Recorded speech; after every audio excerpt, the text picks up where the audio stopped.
Mateus 15, 29.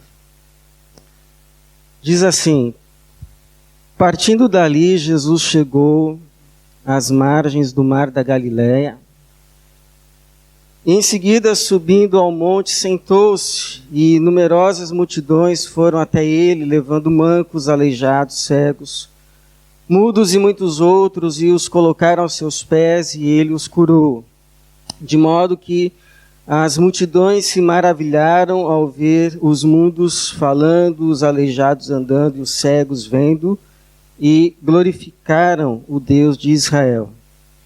Então Jesus chamou os discípulos e disse: tenho compaixão desta multidão, porque já faz 3 dias que está comigo, e eles não têm o que comer. Eu não quero mandá-los embora sem comer, para que não desfaleçam pelo caminho.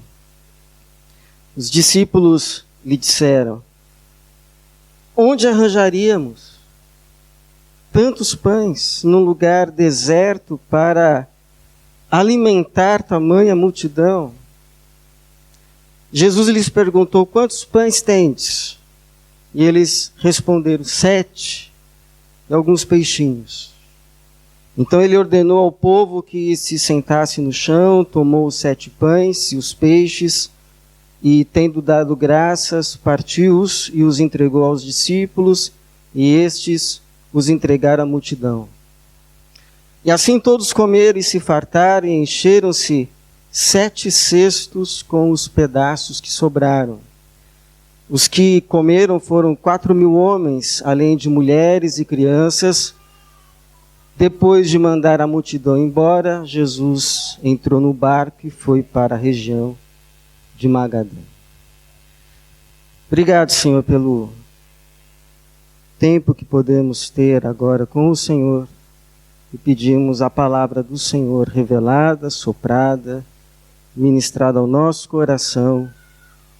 E que o Senhor encontre hoje corações que são terra férteis para a semente da Tua palavra. Em nome de Jesus. Amém. Eu não sei se você já assistiu aquele filme Hotel Ruanda. Hotel Ruanda. Se você não assistiu, eu recomendo que você assista. É um filme que, na verdade, é quase que um documentário, porque relata a guerra, vamos dizer assim, civil que houve em Ruanda, entre 2 tribos, 2 etnias, e que aconteceu em 1994, e cujo resultado foi cerca de 800.000 pessoas assassinadas. E um dono, ou melhor, um gerente de hotel, ele resolve abrigar no seu estabelecimento pessoas que estavam fugindo do massacre. E a angústia dele é ver as tropas da ONU se retirando do país, porque não receberam ordem de intervir no massacre que estava acontecendo. E ele então corre até um repórter estrangeiro e implora: por favor, passe lá para o seu país. O que está acontecendo aqui? Porque milhares estão morrendo. E peça que eles intervenham, que eles façam alguma coisa. E o repórter então vira para ele e diz assim: eu vou te falar o que vai acontecer. Eles vão ver essas imagens nos jornais da noite. Vão dizer: meu Deus, que coisa horrível. E vão voltar a jantar.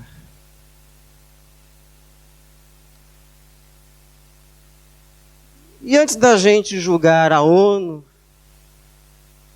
a gente julgar as pessoas naquele momento histórico, a minha pergunta é: se nós faríamos diferente.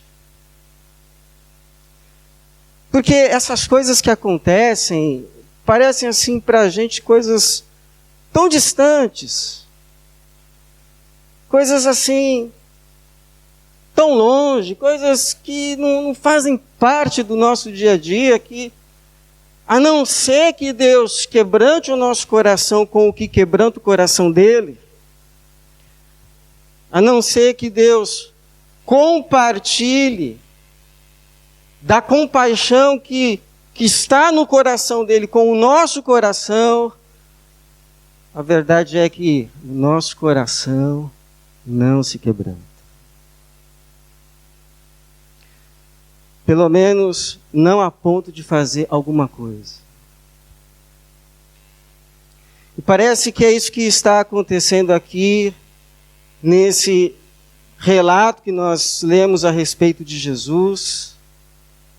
Jesus já está com uma multidão fazem 3 dias, ele já curou, ele já ensinou. E agora, ele sabe que essa multidão, ela está com fome, e eles têm um caminho longo até chegarem em casa. O coração de Jesus se compadece,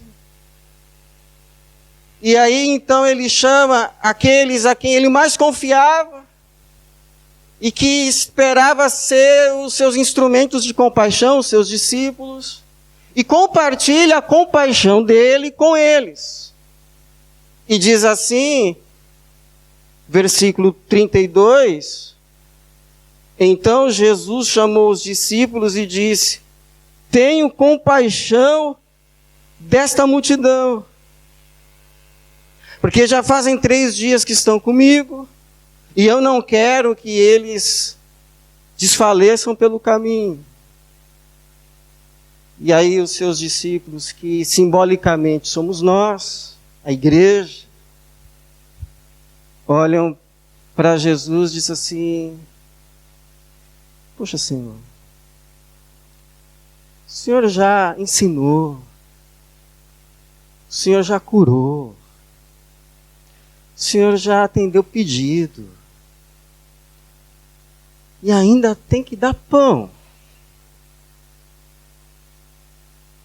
Onde é que a gente vai arrumar tanto pão aqui nesse deserto para tanta gente? Interessante, não é? Quando Jesus nos chama para as coisas que quebrantam o coração dele, quando ele nos chama para sermos seus instrumentos de compaixão, a nossa primeira reação é o quê? Ver o que a gente não tem. Não tenho condição. Não tenho tempo. E, para falar a verdade, não tenho vontade. Não tenho vontade. Não tenho vontade. Então a pergunta que a gente precisa responder hoje é a seguinte: como é que a gente segue Jesus nessa terra, nesse mundo,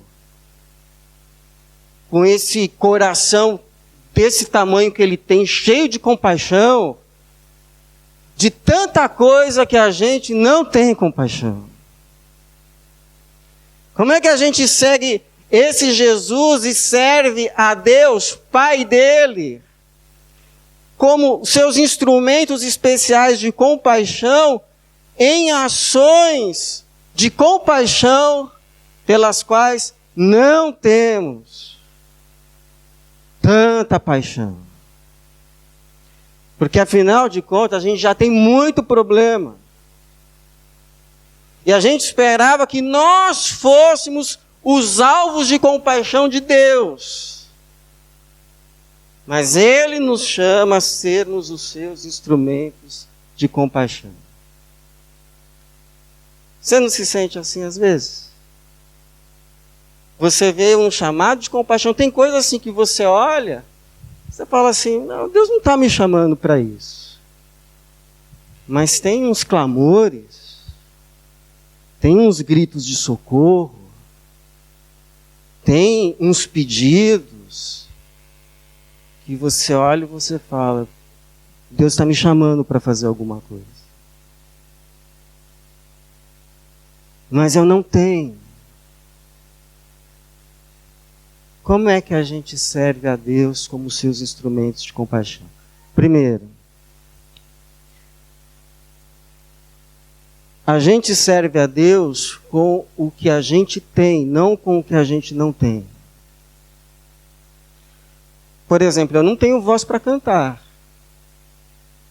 Então, eu tenho convicção plena que Deus não me chama para servir ali. E isso para mim não é frustração nenhuma. Pelo contrário, para mim é uma libertação. Porque eu não tenho esse peso sobre mim, eu tenho convicção, olha, eu não consigo cantar nem no banheiro. Então eu tenho certeza que Deus não me chama para isso. Agora, para as coisas que eu olho, Deus lança aquela luz. E eu vejo, opa, isso eu tenho, isso me pesa como responsabilidade. E esse princípio está na Bíblia toda. Por exemplo, Deus liberta o povo de Israel do Egito, foi com a vara que Moisés não tinha.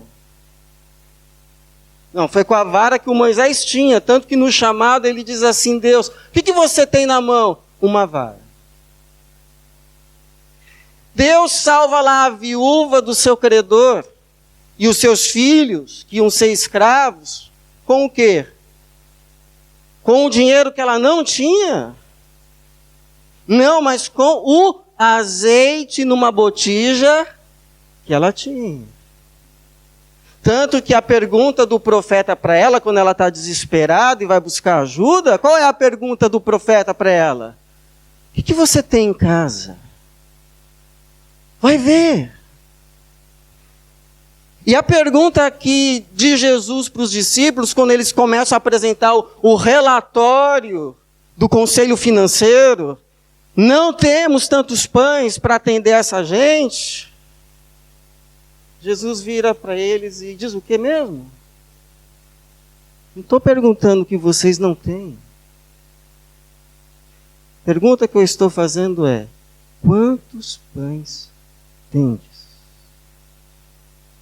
Porque Deus não usa o que você não tem. Deus usa o que você tem. Esses dias a minha esposa contou aí um testemunho que ela ouviu de uma mulher que estava desesperada por causa de uma criança e não tinha o remédio, então ela liga para um pastor nos Estados Unidos, porque o remédio existia nos Estados Unidos, e diz que poderia pagar a passagem para o pastor fazer a viagem, entregar o remédio. E o pastor não tinha o remédio. Mas tinha uma médica na sua igreja que pôde receitar o remédio. Não tinha o dinheiro para as passagens, mas tinha a disposição para fazer a viagem. Então, quando Deus te chamar para uma ação de compaixão, olhe para duas coisas. Olhe para o que você não tem.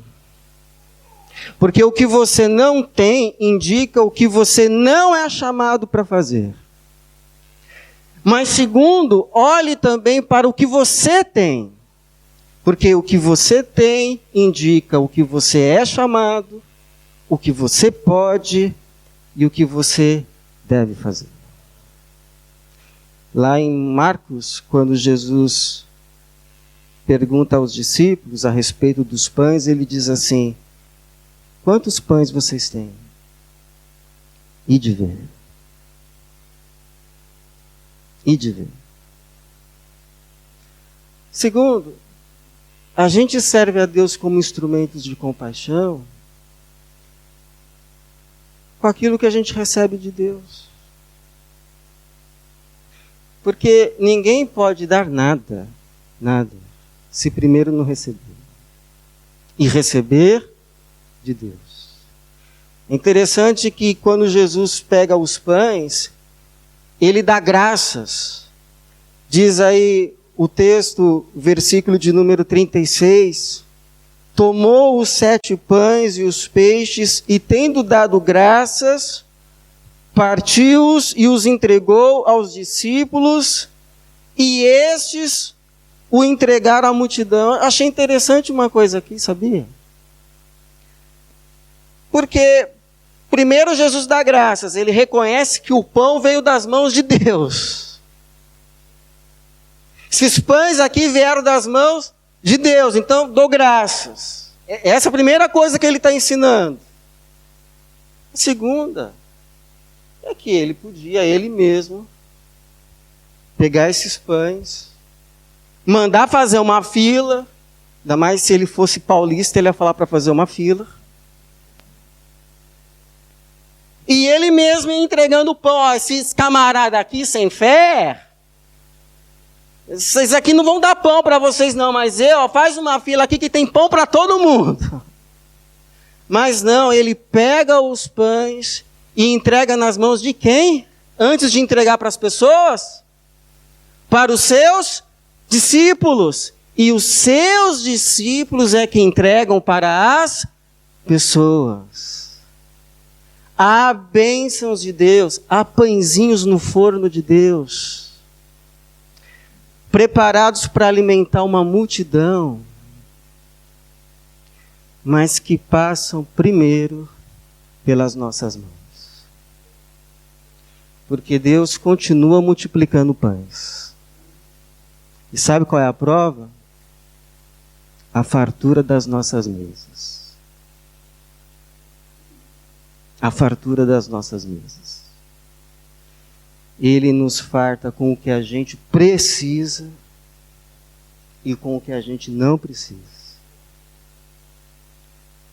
A pergunta é, o que a gente está fazendo com os pães multiplicados? A gente tem partilhado, repassado, ou a gente tem estocado e ele tem embolorado? Porque você sabe que tudo que Deus confia às nossas mãos, ele confia com 2 propósitos. O primeiro é o nosso desfrute. Porque 1 Timóteo capítulo 6, 17 ao 19 diz assim, olha, ordena aos ricos deste mundo que não sejam orgulhosos, nem ponham a esperança na incerteza das riquezas, mas em Deus que nos concede amplamente todas as coisas para delas desfrutarmos. Quem aqui tem desfrutado das bênçãos de Deus? Desfrute mesmo. Desfrute de tudo que é legítimo. De tudo que Deus tem te dado. Porque é presente de Deus para você. Desfrute e dê graças.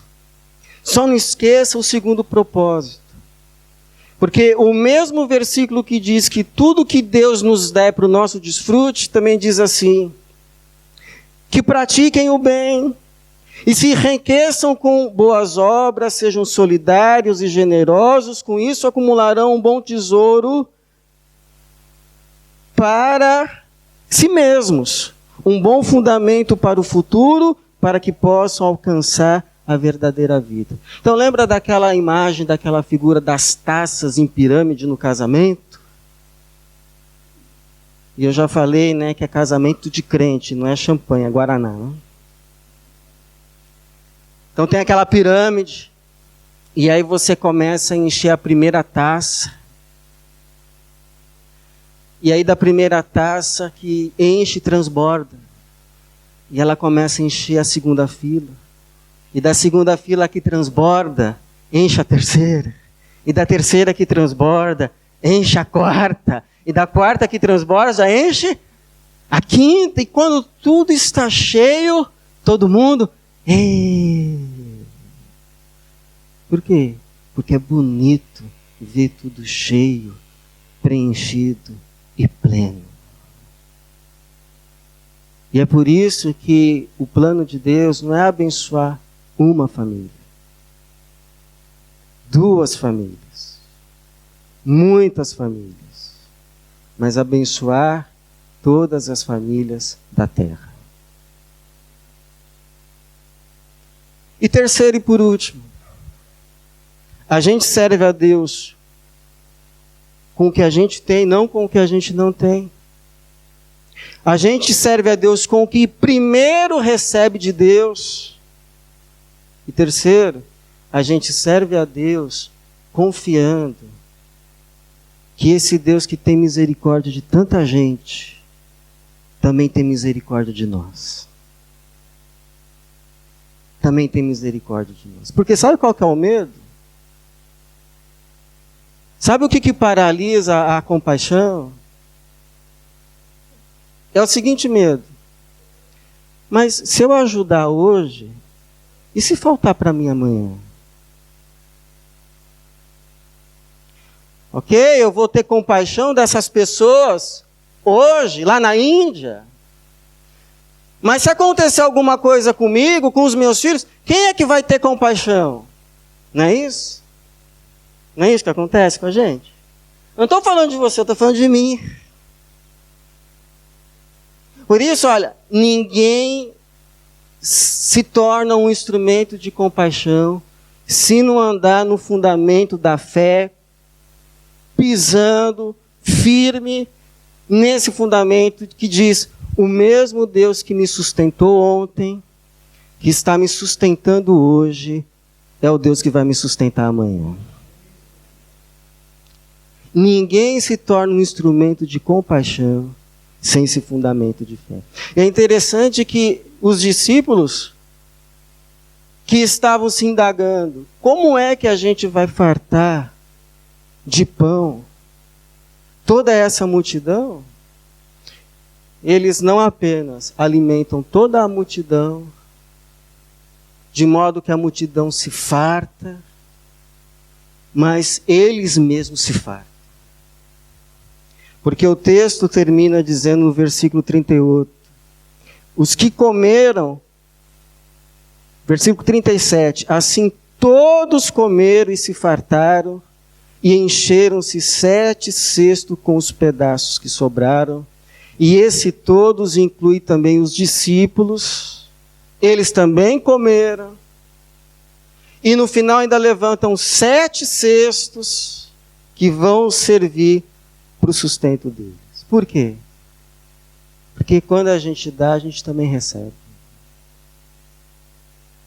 Quantas vezes eu já ouvi pastores dizendo assim, testemunhando: puxa, eu fui consolar fulano de tal, e no caminho eu ia pensando, como é que eu vou consolar essa pessoa depois de tudo que aconteceu? E o testemunho é: eu fui consolar e eu que voltei consolado. E segundo, porque Deus não tem compaixão apenas dos seus objetos de compaixão. Deus tem compaixão também dos seus instrumentos de compaixão, de nós. Eu lembro que eu fui visitar uma vez um missionário que estava sendo um instrumento de compaixão, e eu fui preocupado porque eu sabia que ele recebia bem pouco de ofertas. Ele com a sua esposa e 2 filhos. Então eu fiz uma viagem e eu fui ver como ele estava. E quando eu cheguei na casa dele, que eu entrei, eu fiquei assim maravilhado. Porque era tudo muito simples, mas tudo singelamente abençoado. E ele me disse assim: olha, para a gente não falta nada. Dá até para tomar sorvete. Você sabe, irmãos, que essa é a segunda multiplicação de pães, não é? Jesus já tinha multiplicado o pão uma vez, lá no território de Israel, em povoado judeu.